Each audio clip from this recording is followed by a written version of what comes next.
Shalom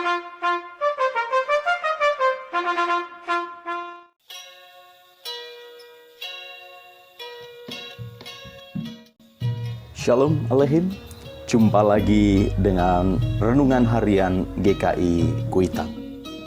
Renungan kali ini saya berikan judul Karunia Menikmati, yang didasarkan dari Kitab Pengkhotbah pasal 6 ayat 1 dan ayat 2.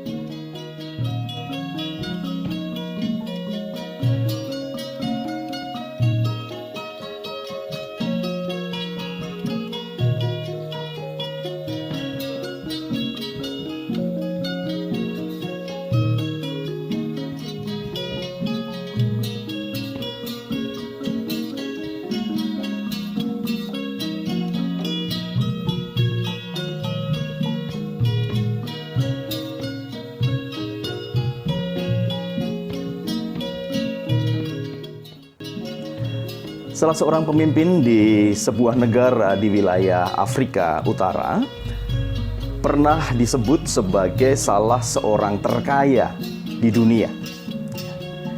Kepemimpinannya berlangsung sepanjang 40 tahun lebih karena dia menggunakan cara kepemimpinan tangan besi. Di tahun 2009, The Guardian, salah sebuah koran ternama di dunia, pernah menyebut bahwa kekayaan sang pemimpin ini dalam bentuk aset kira-kira jumlahnya 876 triliun rupiah. Dan aset-aset ini tersebar di seluruh dunia, seperti misalnya di Belanda dalam bentuk perusahaan minyak, di Italia dalam bentuk perusahaan perbankan, bahkan juga saham di klub bola Juventus dan lain sebagainya. Sementara aset yang liquid, artinya aset yang bisa dicairkan kapan saja, digunakan kapan saja, itu jumlahnya kira-kira 200 triliun rupiah. Betapa banyak dan betapa kayanya sang pemimpin ini. Bagaimana dengan kehidupannya?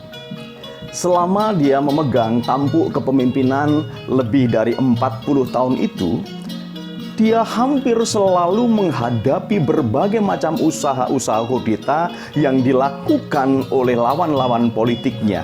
Dan usaha-usaha kudeta ini seringkali mengancam jiwanya karena para lawan politiknya tidak setuju dengan cara kepemimpinan tangan besi yang dilakukannya.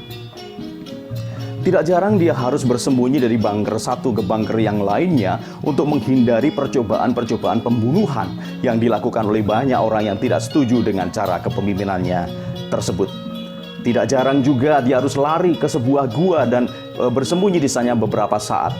Bahkan dia juga sembunyi di gorong-gorong bawah tanah agar dapat menyelamatkan dirinya dari lawan-lawan politiknya. Sampai pada akhirnya di tahun 2011, tepat bulan Agustus, kekuasaannya jatuh. Dia melarikan diri dan bersembunyi di salah satu bunker yang dimilikinya. Dan Oktober 2011, dia tertangkap dari lubang persembunyiannya itu dan beberapa saat kemudian dia ditemukan terbunuh. Pertanyaannya adalah, apakah sang pemimpin ini merasa bahagia? Jikalau dari runutan cerita yang saya ceritakan tadi, Anda bisa menyimpulkan sendiri. Sepanjang hampir 40 tahun lebih kepemimpinannya, dia selalu berada dalam sebuah situasi yang cemas, khawatir dari berbagai macam ancaman. Bahkan dengan sistem tangan besi yang diberlakukannya itu justru membuat dia gampang curiga terhadap orang-orang yang tidak sepakat, tidak setuju dengan cara memimpinnya. Tidak jarang dia menjatuhkan hukuman yang kepada orang-orang yang belum tentu kesalahannya terbukti. Kitab Pengkhotbah pasal yang ke-6 ayat 1 dan ayat 2 menyebutkan demikian, saudaraku.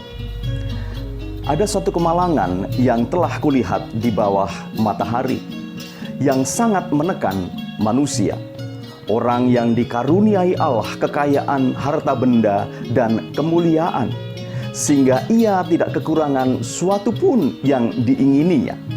Tetapi orang itu tidak dikaruniai kuasa oleh Allah untuk menikmatinya.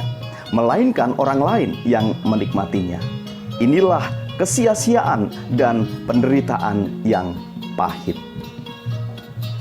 Pengkhotbah saudaraku tadi menyebutkan satu istilah, yaitu kuasa menikmati. Sehingga menurut saya kunci untuk bagaimana kita bisa berbahagia adalah jikalau kita bisa menikmati. Saudaraku, dengan menikmati apa yang ada, dengan menikmati apa yang dapat kita nikmati itu, maka sesungguhnya kita dapat mengucap syukur. Dengan menikmati, Anda dan saya dapat selalu berbahagia dan bergembira. Oleh karena itu, mari kita terus berusaha dan berupaya untuk dapat menikmati banyak hal di dalam kehidupan kita. Seperti misalnya, nikmatilah setiap tarikan nafas Anda dan rasakanlah jamahan tangan Tuhan dalam setiap tarikan nafas itu. Nikmatilah seluruh pekerjaan yang Anda kerjakan, baik itu pekerjaan rumah, pekerjaan kantor, pekerjaan sekolah, dan pekerjaan apapun juga. Dan rasakan penyertaan Tuhan di dalam pekerjaan itu. Nikmatilah setiap kebersamaan dengan anggota keluarga Anda dan rasakan kehadiran Tuhan di dalamnya. Nikmatilah setiap butir nasi yang masuk di dalam mulut Anda dan rasakan pemeliharaan Tuhan yang indah bagi Anda. Nikmatilah suasana dan kondisi saat ini seperti PSBB, stay at home, dan lain sebagainya. Dan rasakan bagaimana Tuhan memeluk dan menuntun Anda melewati waktu dan hari-hari kita.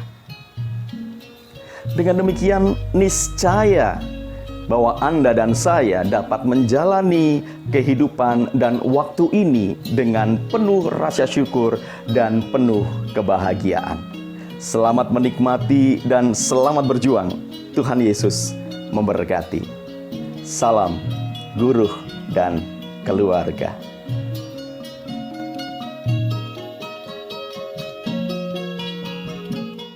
Mari kita berdoa.